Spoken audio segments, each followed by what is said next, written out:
Good afternoon, and welcome to the first edition of the Rotoworld Fantasy Basketball Q&A. I'm Raphielle Johnson, joined as always by Noah Rubin. We will be here every Tuesday and Friday throughout the season, starting with today. 3 days into the regular season, we've already had some pretty wild occurrences in the NBA. First off, Noah, how are you doing? And how have you kind of processed the first 3 days thus far? Raph, I'm doing well, but it's a hard few days to process because, like you mentioned, we've gotten a million overtime games, two double overtime games for the Thunder. They've already played an insane amount of minutes. SGA, by the way, 55 points and now has 90 points through 2 games, which is a franchise record for a start to a season. First team to start a season with 2 double overtime games. And I guess Aaron Gordon, like when you go head to head with Steph Curry and you outshoot him and outscore him, like, does he kind of take the crown? Is Aaron Gordon now the best shooter in the league until proven otherwise? The greatest shooter of all time. But I think his performance in the game before that, Ben Mathurin, what he did for the Pacers, both of those guys put up numbers that we're not expecting to see consistently, but it's just the way in which they played. Mathurin played well enough defensively to stay on the floor for one. Then he was in attack mode all night offensively. Now, we'll see what happens with Andrew Nembhard. Shoulder injury left that game last night. Already without Tyrese Halliburton, of course. TJ McConnell's out. I don't know if Talon Peters or Ben Shepherd are going to become like viable streaming options, but certainly keep an eye on an injury report for more information on Nembhard.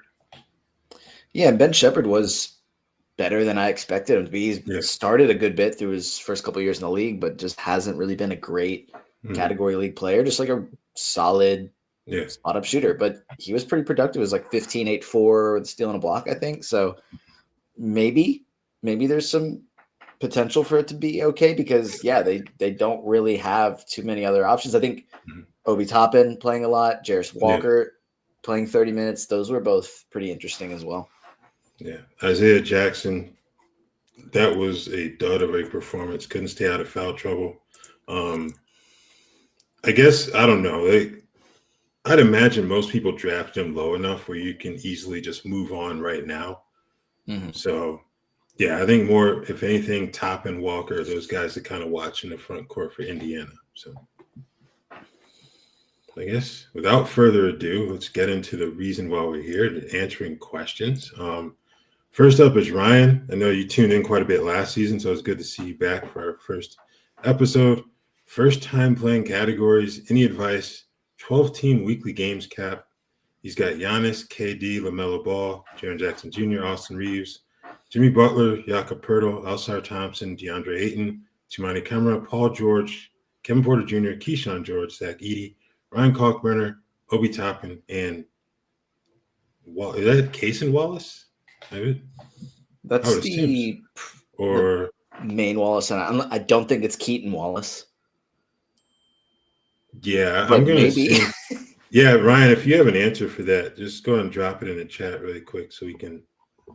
But I would assume that that's Cason Wallace. But I do pretty much like this roster outside of DeAndre Ayton. I think is a good way to put it. Nice punt free throw percentage roster with KD, Poeltl, Sarr. But then at the same time, if you have Jimmy Butler, Austin Reeves, KD, some very good free throw shooters and guys that get a ton of free throw value, kind of a mixed bag there. Maybe trying to make some sort of deal makes sense, but it's also a really good roster, so you don't necessarily have to do that. Yeah, some early injury concerns on this team too. You're talking about Kevin Porter Jr., Cason Wallace. I don't think his injury is too serious, and you're waiting on Paul George, obviously, but if this is an order of how you drafted them, I think Paul George is a good spot, for you. You can just stash him in IL plus and then hope that he gets back and stays relatively healthy throughout the season. If he does that, say what you want about him. We've seen his body of work throughout his career. He's going to be a good value pick at that stage. So I think that's a pretty good roster.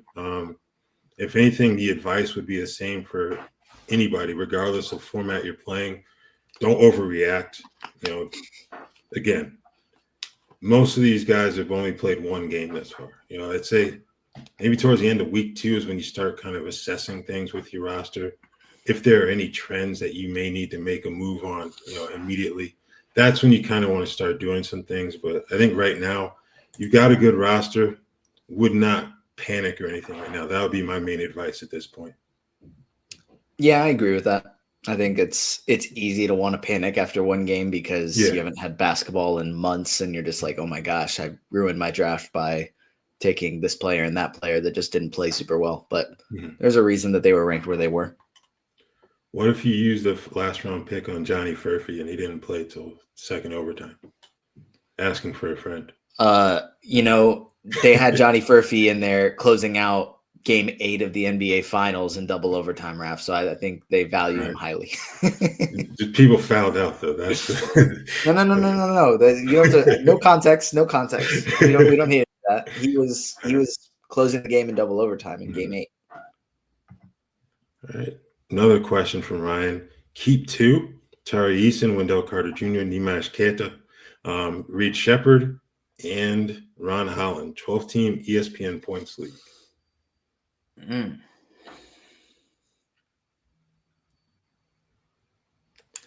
I want to just go ahead and nix Wendell Carter just because of the lack of upside there. Yeah.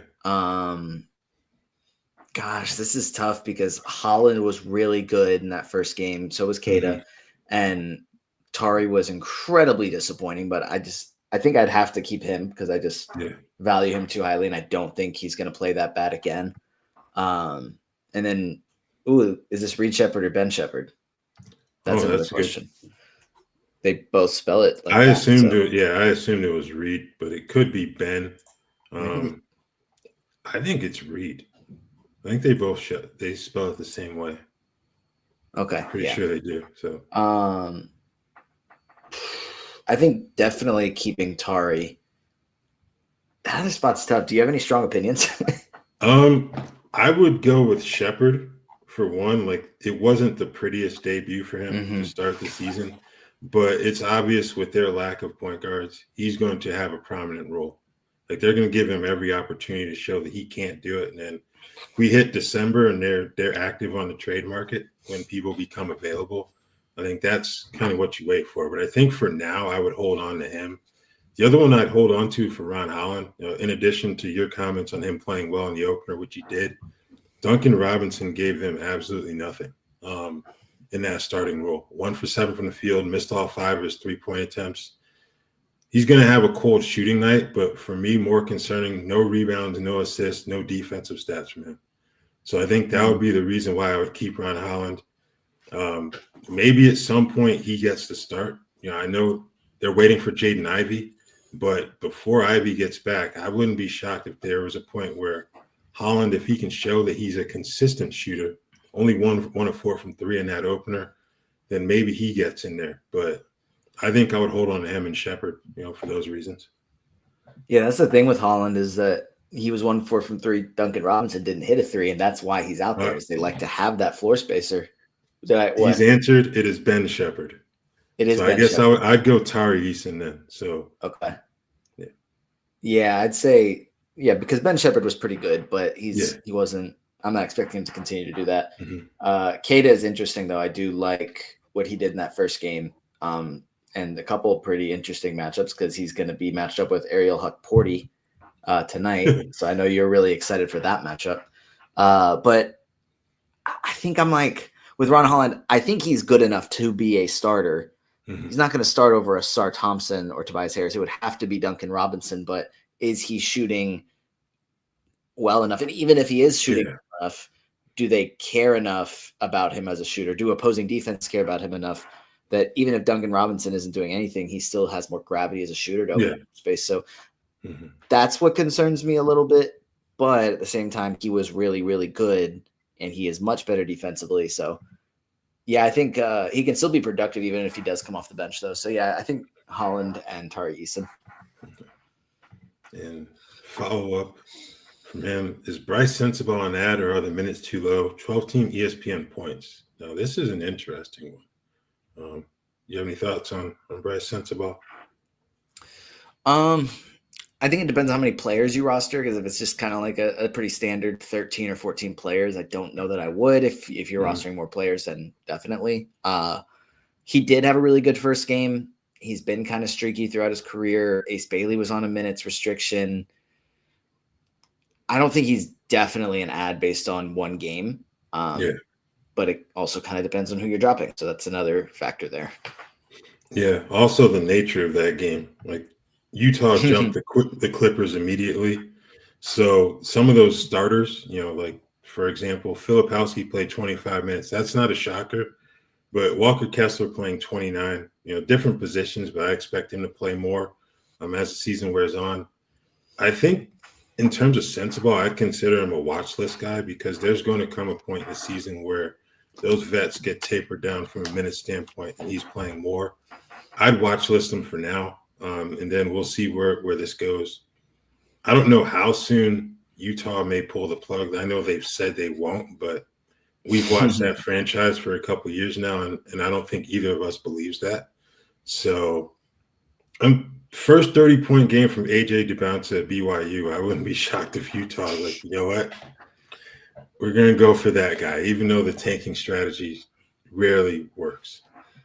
Yeah, and gosh, that Utah lineup was so interesting. And I tweeted out, quoted like our blurb tweet that's saying that they were starting Filipowski and Svi Mikhailiuk. I believe that's Mikhaila. Yeah, Svi. They started Svi. Apologies. And I was like, oh yeah, they're not starting Taylor Hendricks. They're tanking again. Like this is so clear.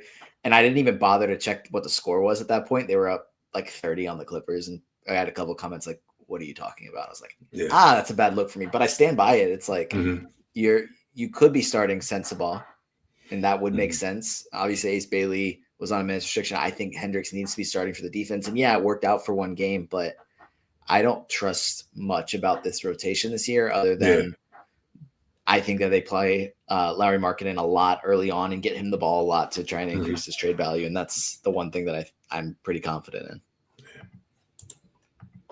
Okay. We've got another longtime viewer, and Brian, welcome back. Dropping Kevin Porter Jr. for Kalkbrenner, my 10-team 9-cat head-to-head. My only centers are Chet, Mark Williams, Santi Aldama. Thoughts? I mean, if you can't move him to an IL spot, because Kevin Porter Jr. is going to miss tonight, the next two games. And Kalkbrenner did look really good, and he's got 2 games this weekend against the 76ers and Wizards. So it's Joel Embiid, who only played 20 minutes and wasn't very productive. So is that a pretty good matchup potentially? And then Alex Sarr, who isn't very like strong down in the paint. So it's I think 2 pretty good matchups for him, at least in the short term. So I like that, but I was lower on Kevin Porter Jr. than basically everyone else. Yeah, I would say, if anything, if you have an IL spot to drop Porter into, I would do that. I would try to do that first before just dropping him outright, because when he gets back, he's going to play a lot. I think obviously you got Ryan Rollins, who's going to see his minutes jump up. He'll probably start, I would assume. But yeah, Kevin Porter Jr., that's pretty much his job once he returns. So I would try to hold on to him if possible. If not, Kalkbrenner is a good choice. I think at some point, look, let's be honest. At some point, Mark Williams is going to probably get hurt. Like, he's played no more than 44 games in any of his 3 seasons. So I know Phoenix has done a good job of kind of working him into the fold, with the minutes management they've done. But you're going to need another center. And I think, if anything, getting Kalkbrenner somehow would be a good idea, because he's going to be prominent in that rotation throughout the year. So, but if you can hold on to Porter, I would do that. Let's see. I believe Pin Wizard, also a viewer. Welcome back, sir, or madam, whichever one. But would you drop Vassell, Cam Johnson, or Tumani Kamara in an ESPN 10-team points league for Keyshawn George? Gosh, this is like you don't want to overreact. Like, this is like the definition of it. I'm higher on Devin Vassell than a lot of people, so I'm not dropping him. I think he's their best perimeter shot creator. I outside of Wemby. Like, he doesn't count in this conversation. He's a big man that's creating shots, like whatever. I don't love dropping Tumani. I am a decent bit lower on Cam Johnson. I feel like a lot of people are, and he's not quite as good in the points league. And I know he just had a really bad game, and Keyshawn George started off the season really well. I might be looking to drop Cam Johnson, but I don't feel good about that because I feel like he's not a player that should be sitting on the waiver wire. So it's tough, but I would definitely be trying to get Keyshawn George on your roster, even in a 10-team league. Yeah, I don't know if I would drop any of these guys. I certainly get your point where you add that about the comparative upside, Cam versus Keyshawn George. I certainly get that, but I don't know if I would drop Cam Johnson, especially right now. He didn't play well last night, but I think he's going to figure some things out as the season wears on. So, yeah, I wouldn't drop him personally. Let's see. And Brandon, thanks for sending in the question. Is Dominic Barlow an ad 14-team head-to-head 9 cap?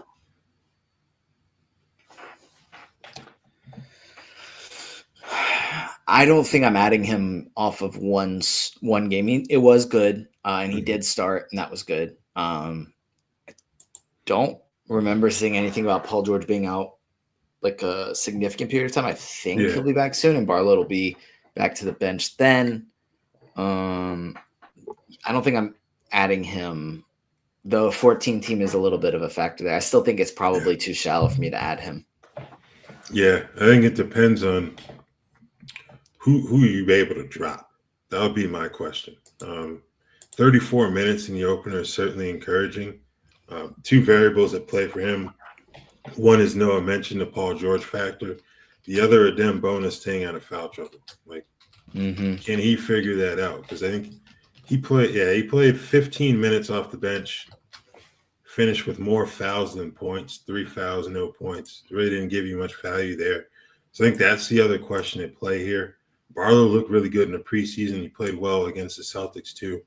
So, yeah, I think the biggest question there is going to be, who would you potentially drop to pick him up? That would be what I would ask as a follow-up there. All right. We got a dynasty question from Kyle. Aside from being a short-term ad and redrafts, what are your thoughts on AJ Mitchell's value in dynasty leagues going forward? I had him just outside the top 200 in my preseason dynasty rankings.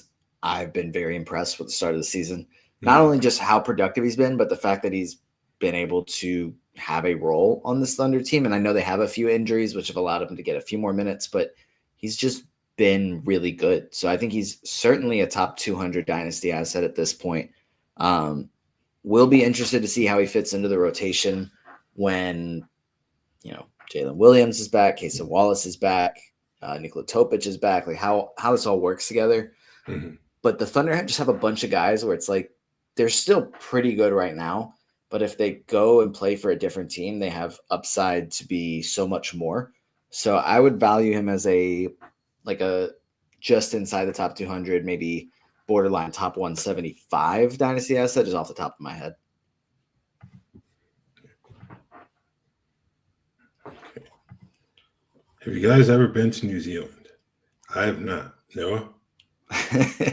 I've not either, Raph. I think the furthest I've been away from the United States is Mexico. And actually, probably the furthest away I've been from home is San Francisco.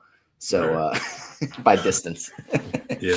All my travel has been limited to North America at this point as well. Yeah. Mexico and Canada. So maybe one day.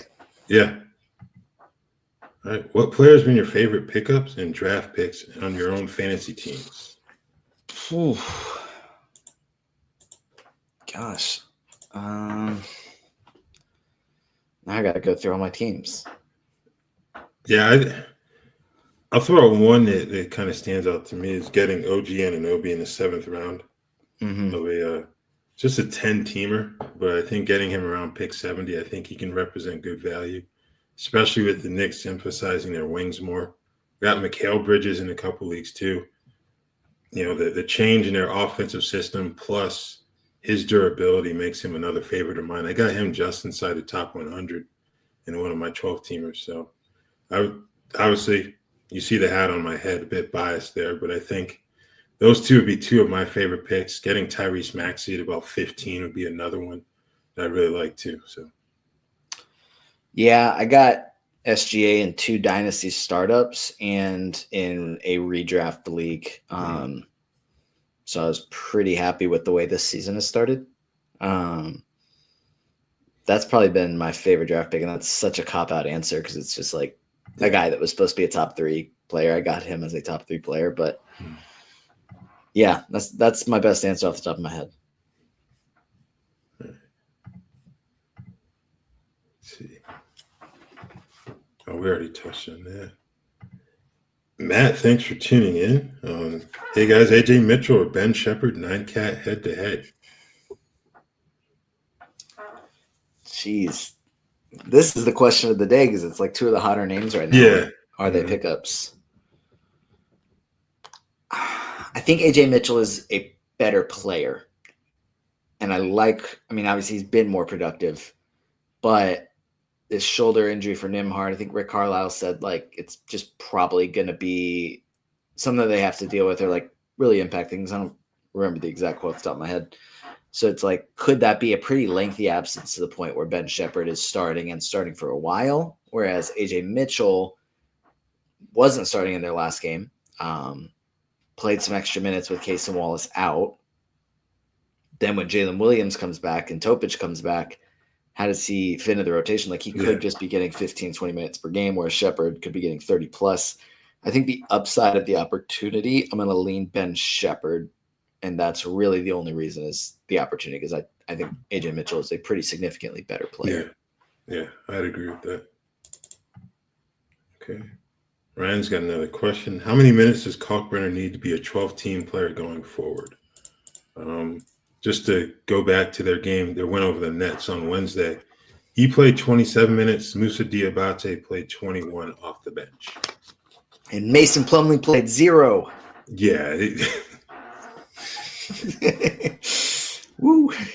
He's still getting paid. So hey. Oh no, this is not hating on Mason Plumlee. If I was getting paid to sit on the bench and get courtside tickets to an NBA game, like yes, please. But I'm saying for fantasy purposes, I like Kalkbrenner and Diabate, and I'm not going to be having Mason Plumlee in a lineup if he's playing 48 minutes per game. So I like the way that the rotation turned out.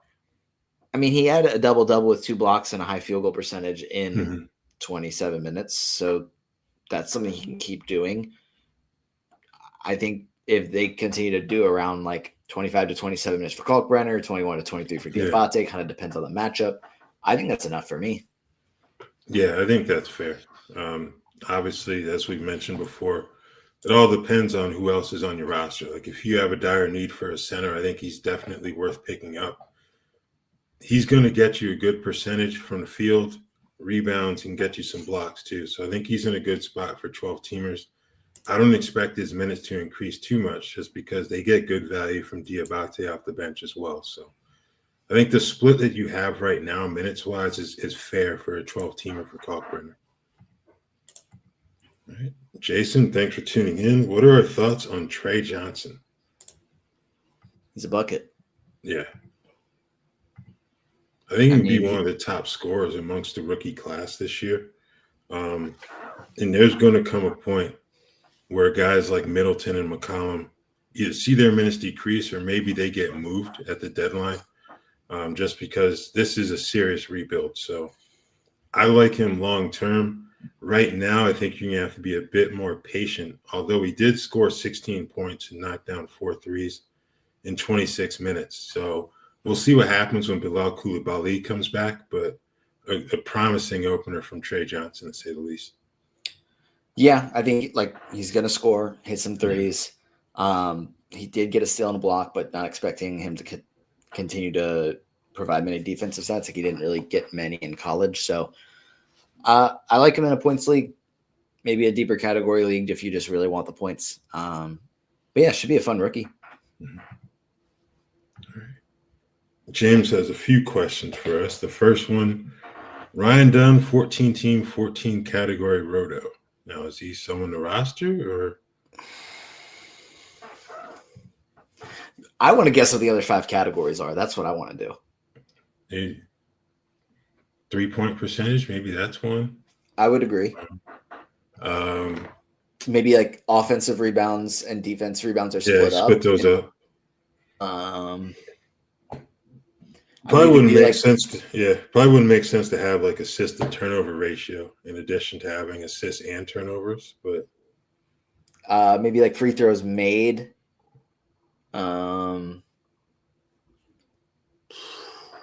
Could do like an effective field goal percentage or true shooting percentage. Maybe total rebounds along with offensive and defensive, which would be kind of fun. Yeah. Interesting. I think that Ryan Dunn is a guy that I'd roster. I have been very high on Ryan Dunn since he was a prospect at Virginia. The defensive production was there in his first game that just wasn't there consistently during his rookie year, but was there during his college career. And he's still a much better shooter than he was in college. So I think he's definitely a player to roster. Mm-hmm. Yeah, James, if you have those full categories handy, if you can drop those in the chat, we appreciate it. Need to know. Yeah. And his next question, any thoughts on Brandon Podziemski the rest of the season? Drop or hold? What are we thinking? I'm holding. I'm not going to overreact. I was pretty high on him in the preseason. I don't necessarily believe that Steph, Jimmy Butler, Draymond Green, and Al Horford, I mean, that's already confirmed, they're not going to play 82 games. Mm-hmm. And so Pods will see his usage go up, but he's also not necessarily a guy that needs a ton of usage. So, yeah, I think he'll get and become more productive as the season progresses. So I'm not too worried. I'm definitely holding. I'd agree with that. One game does not a season make. Okay, and next question. Ryan Rollins, will he still be a hold after Kevin Porter Jr. is back? Yeah, I'd say probably not. Yeah. I think he had like 3 steals, if I'm remembering these numbers off the top of my head correctly, in 29 minutes and like 9 points, 3 rebounds, 4 assists. 4 rebounds, 3 assists. I was close, but it was 4 rebounds, 3 assists, 2 steals. Okay, so that was pretty close. I think he's probably worthy of a stream until KBJ's back, but after that, he's just going to go back to being a bench guard. Kevin Porter Jr. had 9 minutes played before he was injured, so I don't know if Ryan Rollins would have cracked 20 minutes. Don't think he's worthy of a roster spot after that. Yeah, I'd agree with that. He played 29 minutes in the opener, but again, Kevin Porter Jr. only played 9, so yeah, I think it'll be a drop. You free up that roster spot for someone else when Porter returns. Chad is back. Thanks for tuning in, Chad. Yeah, obviously won't be a 50 and 10 player again anytime soon. Could we be seeing a resurgence in 25-26 for Aaron Gordon with how he fits with Cam versus how he fit with Michael Porter Jr.? I don't know, man. He's averaging 50 points and 10 threes a game this year. So I think his 3-point development has been really cool just to see. I mean, he's like a 33% shooter for his career, 43% last season, and now he's up to 90% this year, which it's not going to stick. He's not going to keep shooting 90% from 3. But I think he could be really productive. That doesn't mean he's even going to get the volume of threes that he got in their last game. But I think that extra spacing is going to be really good for this team. And I think it seems like he's going to pretty thoroughly outplay his 113 Yahoo ADP. Yeah. But again, it is just one game. It wouldn't shock me if he went and shot 0 for 5 from 3 in their next game, just because that's what happens sometimes. Mm-hmm. Either way, it's like a don't overreact because there's been 1 or 2 basketball games played. Yeah. All right. Jason 1144 asks, what is Kyle Filipowski's ceiling rank this season? That's if he keeps starting. Gosh, I don't get why they're starting him. I know it worked. I get it. I get that they blew out the Clippers and everyone was entirely surprised. I'm sure Will Hardy was too, but just don't think that that's necessarily what they're going to continue to do, it'll probably be the lineup changes from game to game. And he was really productive in Summer League. But I don't think, even if he does start, it doesn't seem like they're going to be playing everyone on this team 30, or the starters in this team 36 minutes per game. I don't know. If everything goes his way, he can be a top 100 player, but I'm not super confident he gets there. Yeah, I'm thinking more 125 would be his ceiling. Just because they have so many young wings or guys who can shift down to the 4 even, that I think it's going to be tough for him to be like a top 100 player, to get the minutes and opportunities needed to do that. Now, if they were to trade Lauri Markkanen, maybe we revisit this conversation. But I think for right now, I would say about 125 would be the ceiling I have him at. And sticking with the Jazz, James asks, will Taylor Hendricks be a starter soon? I think you kind of know we know what Noah thinks on this topic. he should be, but because of the defensive ability, of course. But I don't know. That feels like a situation where we can see that those positions change quite often over the course of the season. So we'll see. But I think his defense should get him on the floor. He was a starter before that terrible leg injury last year. So maybe that's why a lot of us assumed he would be back in that role this year. But yeah, I don't know about soon. I think there will come a point when he is a starter. Whether that holds after that is going to be the big question. Said it on like every podcast I did this summer, Raph, and then in multiple columns. I'm like, somebody on this team is going to have to play defense on the perimeter. Yeah. Taylor Hendricks is the best perimeter defender. He has to start. Yeah. And they come out and they're just like, no, we're not doing that. Okay. Yeah. I mean, they went against a team that it sounded like Ty Lue thought that Bradley Beal could be a plus defensively for them based on his comments before the season. And if that's the thought process, they either think that Jeff Van Gundy is like the ultimate whisperer when it comes to defense, or they've made a mistake. So those T-shirts apparently didn't help all that much. No. But I want one. Yeah. Oh, it's so bad. All right. Chad asks, I think we had consistently lowered the ceiling of healthy Zion the last few years because we weren't sure what he had in the tank. Should we raise that ceiling back up after his Dyson impression? Dyson Daniels. Yeah, I think the steals were really cool. They were a nice bonus. I don't think he's necessarily going to keep doing that. Yeah. But that is just kind of the thing with Zion, is if he is healthy, he's a top 25 roughly player. And when he's not healthy, he's obviously not helping anyone, which is why he gets drafted somewhere in the middle every year. And it's basically just a coin flip of whether that's going to be one of the best values in the league or one of the worst values in the league. So, yeah, I mean, his ceiling's incredibly high. It always is. But we just need him to stay healthy. Yeah.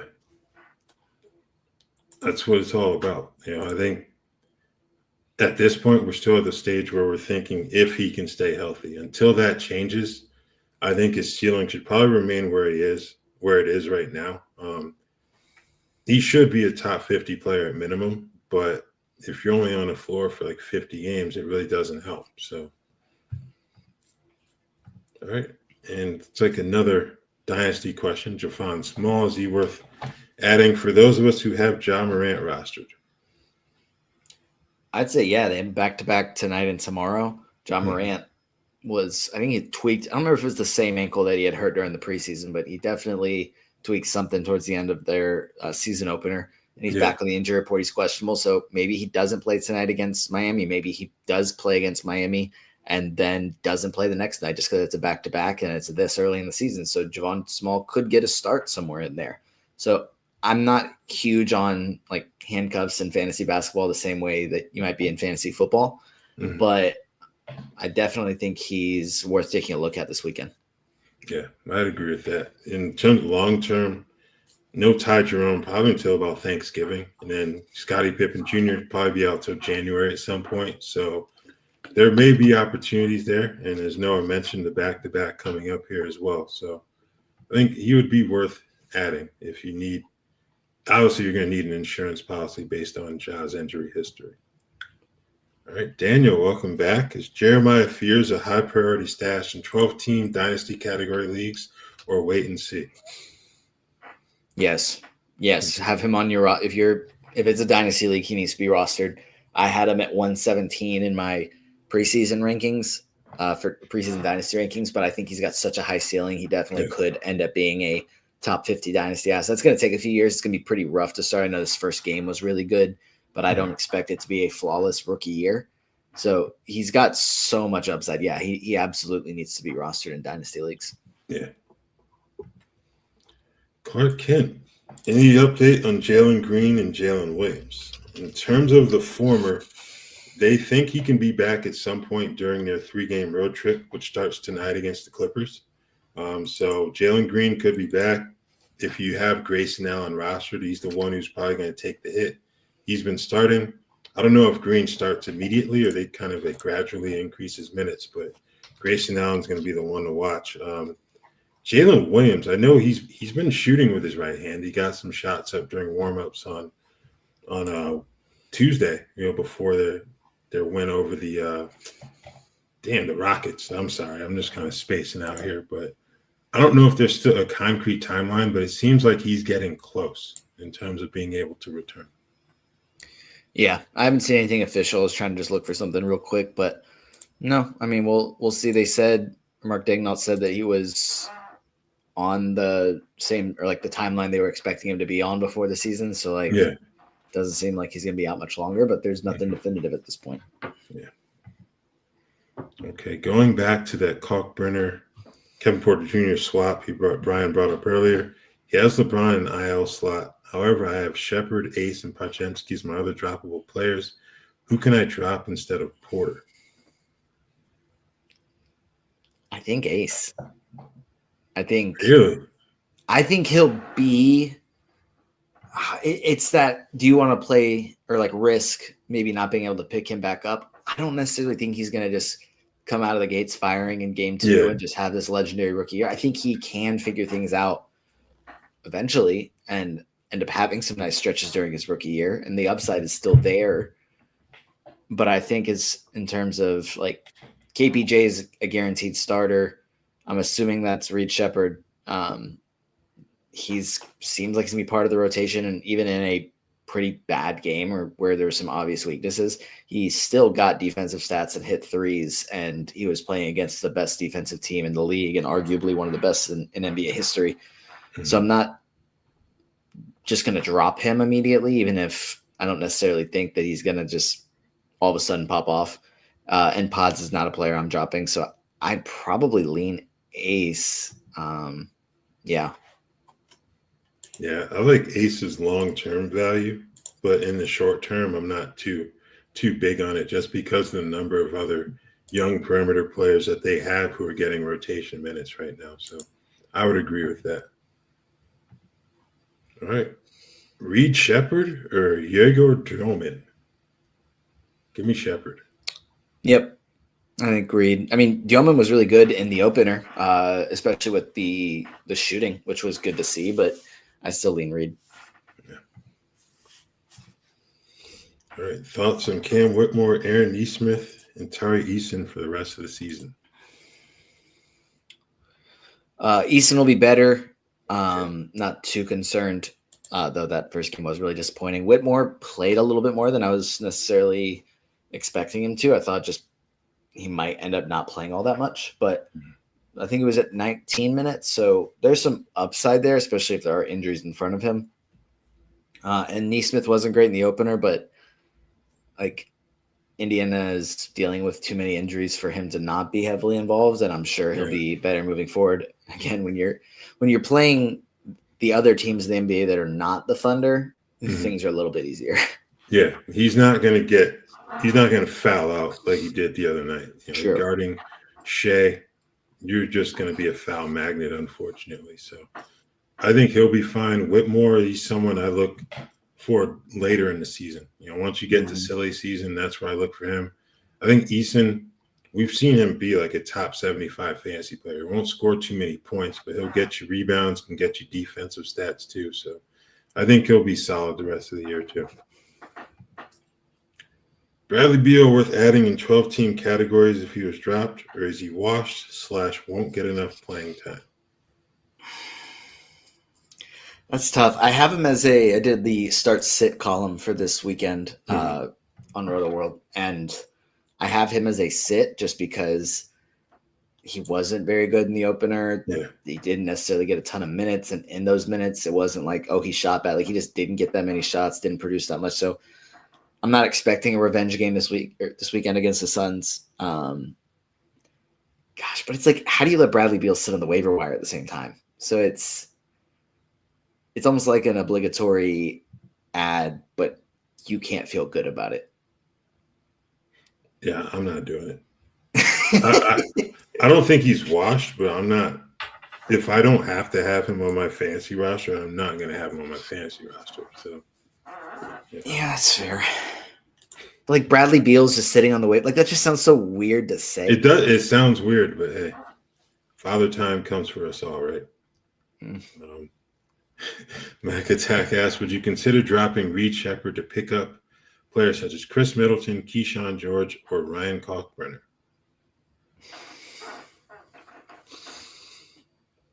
Gosh.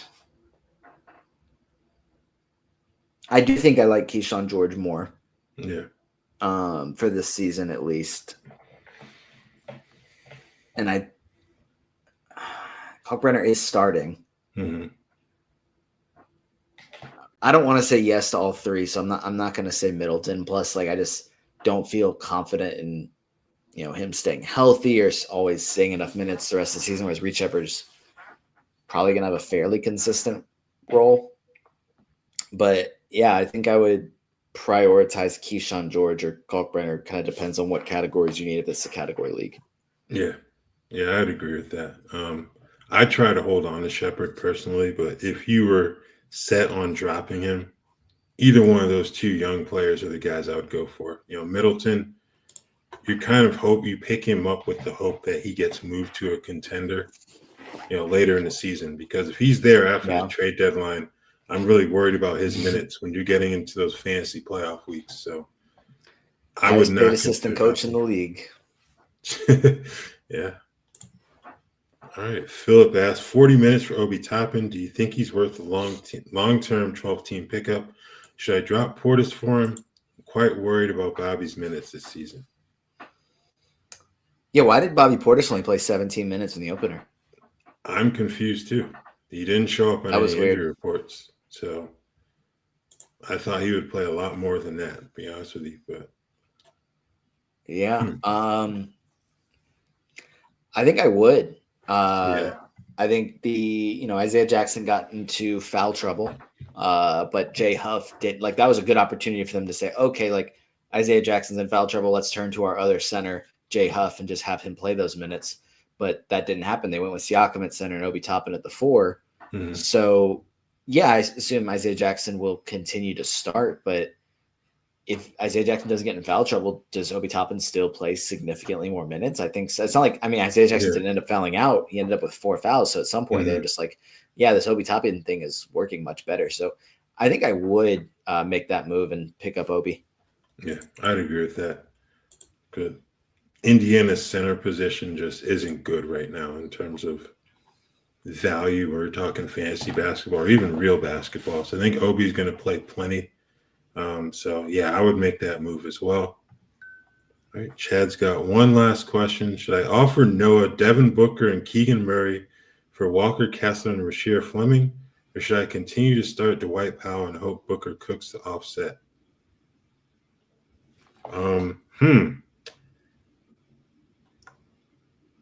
Man, if Dwight Powell is your starting center, I kind of feel like this is a move you need to make.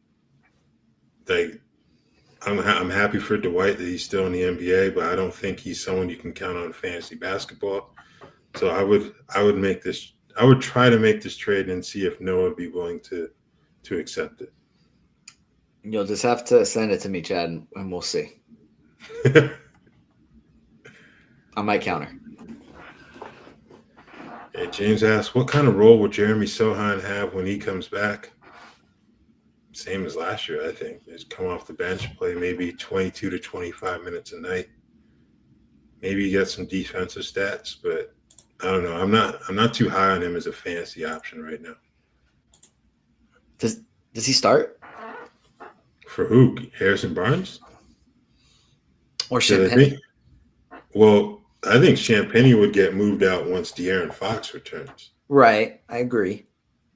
But so, yeah, because then even if Sochan does replace him as soon as Fox back, it is probably Sochan to the bench because but at the same time, they seem to really like Champagne and he is a better shooter than Sochan. Yeah. So like how many minutes? See, it's like I'm like caught in between. Like I feel like that Sochan is a starter or should be starting, but he didn't really last year and it doesn't necessarily fit in super well as a starter. And how many minutes are there gonna be for him? Yeah. Especially because now you have at least one viable backup center in Luke Cornett. Then obviously you're going to have late silly season fantasy favorite Kelly Olynyk available at some point too. So yeah, 25 minutes may be too high for Sochan. Right. I think about it. I think he's going to come off the bench. I think at best, maybe you're hoping for like deep league value. I don't know what he's going to be able to do for you in a 12-teamer though. Yeah. Daniel asks, what's Keegan Murray's average rank? Will his average rank be closer to 75 or 100 in 9-cat once he's healthy and ramped up? I think it'd be closer to the latter based on what we saw last year. Especially, they decided to add Zach LaVine. We already had DeMar DeRozan. Keegan still gave you top 100 value just because of what he can do defensively, but I would hope, given the contract extension they gave him right before the thumb injury, that when he comes back, they're going to clear things up a bit and make sure he's prominently featured in that offense because instead of burning the money, why don't you just give it to us if you're going to do that, where he's like the 4th or 5th option? Yeah, I think probably closer to 100. Yeah. I've spent enough time really talking negatively about the Kings, being like, what are they doing? So I don't want to sit here and just rehash every bad point I've made, but I don't think that the moves that they made this summer are moves that will help Keegan Murray be more productive in the short term. So I think probably closer to 100 because I think there's just too many mouths to feed. Guys that are going to try and get their shots. And Keegan Murray is at his best as a floor spacer. And there's good passes on the team, but a lot of players that like to have the ball in their hands and get their own shots. So I'm not super confident that Keegan Murray is going to have his best season as a pro. Yeah. All right. Before the season started, I traded Pirtle for Kessler because of tank concerns. After Kessler's first game, was it a mistake? So you received Kessler. Because if that's the case, I don't think that was a mistake at all. Like, even his one preseason game, the guy had 8 assists. Like, wait a minute. If they're going to run more of the offense through him because of the lack of like a true point guard who makes the others around him better, he's worth having even if you are concerned about the Jazz tanking. But it seems like you received him, that was not a mistake on your part. Yeah, I think this is almost like it would be a mistake to have gotten him after that first game, and it wouldn't. So I feel like he got Pirtle, even if it says that he traded Pirtle. I think it just flipped because if you got Kessler, definitely not a mistake. Really good first game. Apparently he's a shooter now. But if you got Pirtle, I don't think it was a mistake because it's only been one game. So, I mean, you could say that either way, but I think we need a little bit more of a sample size, but no, I don't think it's going to be a drastic error regardless. Any word on the severity of Nembhard's injury? TJ McConnell, a 10-team must-have in 9-cat upon his return. Haven't heard anything about any further examinations on Nembhard's shoulder. So Yeah, there hasn't been anything official other than some, I guess, kind of a concerning quote from Rick Carla, just kind of saying maybe it's gonna impact things a good bit. Mm-hmm. So if Nembhard misses a bunch of time and TJ McConnell returns and is starting, then yes, I would say he's a must roster in a 10 team, but there's too many ifs there for me to make that move right now. Yeah, I think that's a good way to put it. All right, Dominic Barlow, rest of the season from HW. I'm not super interested in rostering Barlow after the one game. It was a good game. I need to see a little bit more, but he could have 2 more good games, and then Paul George comes back and is in and out of the lineup, and they don't just go to Dominic Barlow every single time. So yeah. Plus he's on a 2-way, so unless that changes, he's going to be limited in terms of how often he can play. Obviously, with the 50-game rule that 2-way players have. All right. Jason asked, what are our thoughts on Santi Aldama this season? You keep him, Kyle Filipowski, or Trey Johnson?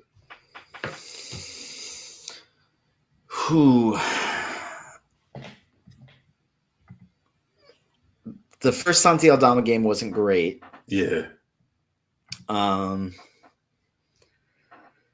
Filipowski is starting for one game at least. I don't know if that'll stick, and maybe it's just my desire for it to not stick that makes me question that. And then Trey Johnson is going to give you. I still think I just stick with Santi Aldama. Feels like definitely the safest option, but he's still. It's not like the other two have dramatically high ceilings, and he doesn't, because he can be very productive and is probably going to be more productive than those younger players. Yeah, I would hold on to him for now. Played 24 minutes. Look, let's be honest. The way that Jock Landale played on Wednesday, I don't think he's going to be able to consistently do that between now and whenever Zach Edey returns. So I would hold on to Santi Aldama. Not the best opener for him, but I think he's in a pretty good spot in terms of opportunity in the short term. All right. Is DeJounte Murray on the outs, or can he mend bridges in New Orleans? He's not healthy, first and foremost. That's the biggest issue for him. We don't know when he'll be back. I would assume about January, because that's when he got hurt last season with the ACL rupture. So I think if anything, my question is, why did Jose Alvarado not play at all on Wednesday? Given the state of the point guard position in New Orleans. Because Hunter Dickinson needed minutes, Raph. Hunter Dickinson needed minutes, apparently. Jordan Poole and then Jeremiah Fears were basically the point guards in that one. Now, you can use Point Zion as well, but I don't know. I just find it weird that Alvarado did not play at all on a night where you gave up 128 points and John Morant shot 65% from the field. If the Hawks have their pick, we don't need to give them any ideas. Okay. All right. All right. I'll go ahead and leave that alone then. Joe Dumars is listening to this show right now. Willie Green, I need you to Jose Alvarado's got to be in the lineup. No more Hunter Dickinson. All right. I guess this may be a reference to the column you dropped today. Do you have any hot waiver wire ads? Yeah, so the column is it's start sit, which it's kind of like more for either the Yahoo high score or like any league with like a games cap, but I still think it can be relevant here. I think, let's see, Dylan Harper, 2 good matchups this weekend against the Pelicans and the Nets, 2 not very great defenses, and could end up in some blowouts there. Sam Merrill, who is starting for the Cavs. Cedric Coward, I think. Kentavious Caldwell-Pope is questionable now, and Coward was really, really good in that debut. Could end up getting a start. Obi Toppin, Kalkbrenner, and Keita is the other guy, Neemias Keita. Which I'm now remembering I'm saying that wrong, and I have the pronunciation guide right in front of me. So I'm gonna, before you correct me, I'm going to say it correctly. It is Neemias Keita. Cool. Neemias. All right. Cool. I need to work on that one. But yes, that's who I have as players, especially for this weekend. Yeah, I throw Obi Toppin in there. If you're on Yahoo, 18% rostered, he's won Aaron Gordon's still at 47% rostered, so you'll be able to find him in some standard leagues at this point. I get it. 50 and 10 isn't something he's going to do on a nightly basis, but until proven otherwise, yeah, Raph. until proven otherwise, go get Aaron Gordon. All right. We're going to try to run through these pretty quick. There are a couple minutes left here. Would you drop Yves Missi to grab Fears, considering the Pelicans added another big? And what's the outlook on Queen in this mess? I do. Let me just double check this. I have Missi about 15 spots lower right now in my dynasty rankings, but I think factoring in the fact that Fears should struggle early on and Missi is a starter, I'm not as high on Missi's upside, so I would absolutely rather have Fears. Queen also has a lot of upside and has a chance to be really good. These rookies just may not be super good out of the gates, but it's dynasty, so yes, get both of the lottery picks for the Pelicans. And for those who don't know, the another big that Daniel references is DeAndre Jordan. So that answers your question. Who cares that DeAndre Jordan is coming in here? That shouldn't impact the minutes. We're just going to leave it at that. Dyson Daniels, rest of the season. I mean, I'm not concerned. I think he's going to be really good. He got in foul trouble the first game. I think top 25, top 30, I think, for him. It would be fair. You can take this one here. Is Ariel Hookporty good at basketball, and is he worth a stream in my 20-team points league with Mitch Rob out and Cat banged up? No. He's good. He's active. He's active, but he only played 15 minutes. I think they went about 22 minutes without a traditional center on the floor in the opener, and I can see a similar setup without Robinson. So Hookporty will start, but he's not worth adding right now. I'd just keep an eye on him. And to clear things up, he traded Kessler away for Pirtle. So, only one game in, but that may have been a mistake on your part, Ryan. Philip asked, what do you think Keyshawn George will average by the end of the season? 15 a game? I think 15, 5, 3 over a steal, around a block, potentially, is possible. And then 1.5 to 2 threes. Hopefully the field goal percentage is better than it was as a rookie. Okay. Taylor Hendricks, Ryan Kalkbrenner, Ben Shepherd, how would you rank them?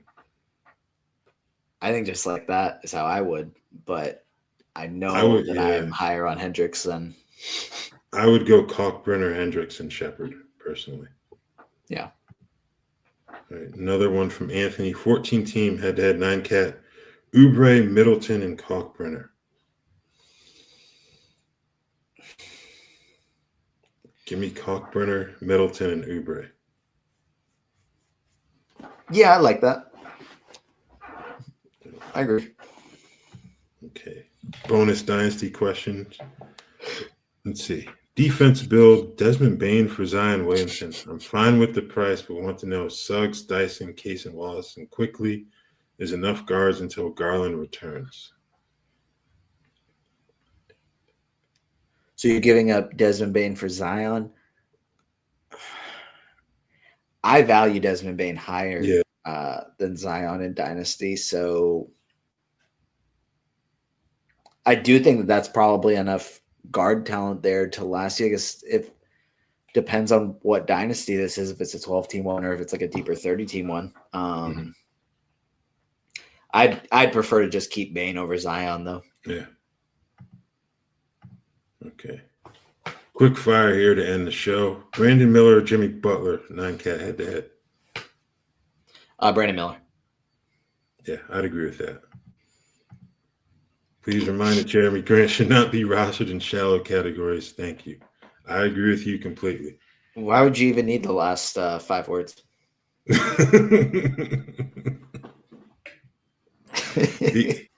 He had an excellent opener to the season, but yeah, maybe the bench role serves him well, but I do wonder if there's going to come a point where he kind of gets fed up with coming off the bench.